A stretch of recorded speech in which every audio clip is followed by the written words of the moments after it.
अध्यापक लतीफ़ मोहम्मद। आज का हमारा जो अवेयरनेस प्रोग्राम था yoga, sun stroke, dog bite, snake bite के ऊपर में आधारित था। सबसे पहले हुआ योगा।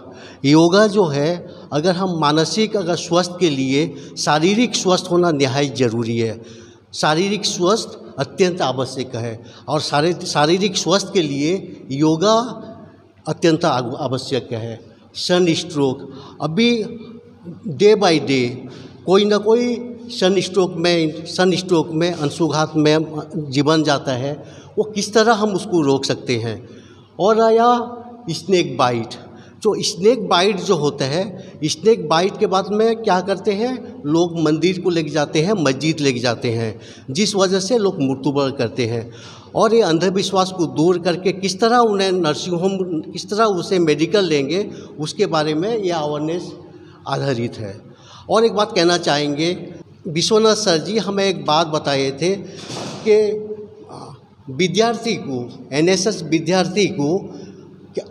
विद्यार्थी को क्या करना है, उन्हें अवेयरनेस प्रोग्राम का प्रेरणा देने के साथ साथ में किस तरह उनका भविष्य उज्जवल होगा, उस बारे में भी मैंने ध्यान देने के लिए वो बताए हैं। प्रभुत जेना स्वामी अरूपानंद विद्यालय छात्र आम कॉलेज रे एक प्रोग्राम अनुष्ठित होता जोटा कि आम कहूँ एनएसएस प्रोग्राम, जार अर्थ कि समाज सेवा, जो जहाँद्वारा कि आम आखपाख एरिया किंबा आम गाँ परिचय आम संपर्क मानकर सेवा जत्न किंबा तांको सुसुरक्षा किपरि करि परिबा, जहाँद्वारा कि आमको ए कैंप द्वारा शिक्षा मिलता कि आम किपरि आम निज परिवेश को आम माने स्वच्छ रखि परिबा एवं आम आखपाख एरिया रे कौनसी भी व्यक्ति को किपरि असुविधा समय साहाय्य करि परिबा।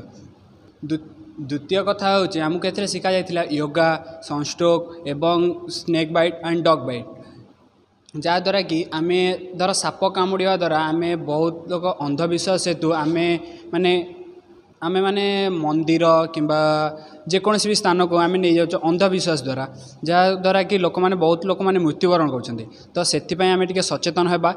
तो से साप कामुड़ुवा व्यक्ति को तुरंत आम किपरि हॉस्पिटल बा डाक्तरों सह परामर्श कर स्वस्थ कर से विषय आम एठारे शिक्षा पाइलु, जहाँद्वारा कि आम आम जीवन में भी बहुत लाभदायक हो पारि। धन्यवाद।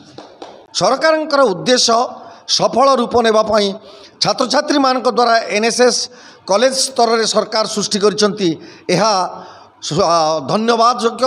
यह सरकार को मध्य आम आंतरिकतार सहित धन्यवाद दौचु। एनएसएस प्रोग्राम द्वारा सरकार समाज को सुस्थ सबल रखा सहित छात्र मानू छात्री मानू तथा अन्य चाषी हुंतु, रिक्शा पुलर हुंतु, कृषक हुंतु बा जेकोसी स्तर व्यवसायी माने हुंतु, समस्ते यही सचेतनता कार्यक्रम को छात्र छात्री माने से मध्य बांटे एवं से निजक बंचाइबा सहित समाज को बंचाइबे। धन्यवाद। मो अभय कुमार महाराणा, राजनीति विज्ञान अध्यापक, स्वामी अरूपानंद युक्त 2 महाविद्यालय।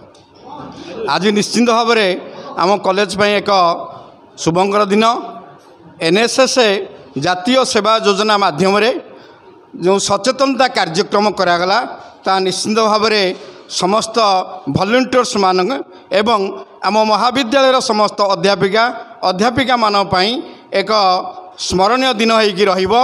यह समाज रे जो विभिन्न प्रकार सेवा माध्यम जो समाज रे लोक मानकर सेवा करा जाई पारिबो, जो सेवा माध्यम सेवा को उल्टेले बासे जो पिला माने आज सेवा करिकरी समाज रे बड़ होइचंदी, से माने निश्चिंत भाव में समाज रा आग धाड़ी रे रहिबे एवं समाज रा विभिन्न स्रोत रे विभिन्न समय रे दुखी दरिद्र पिला मानकु साहाय्य करिबा, दुखी रंगी मानकु साहाय्य करिबा। आज रास्ता रे जाउथिया लोक मानकर असुविधा हले से मानकु साहाय्य करिबा, ये निश्चित भाव में समस्त एनएसएस रो स्वेच्छासेवी मानकर मोटो होगा उचित, कारण एनएसएस रो मोटो होची not me but you. Hello plus 2 examinees IAS officer हेबाकु चाहंते कि तेबे टीएससी गुरुकुल जोग दियंतु। +3 टीचिंग सह बाजीराव आईएएस एकेडमी द्वारा कोचिंग पांतु। कॉल 9438782020।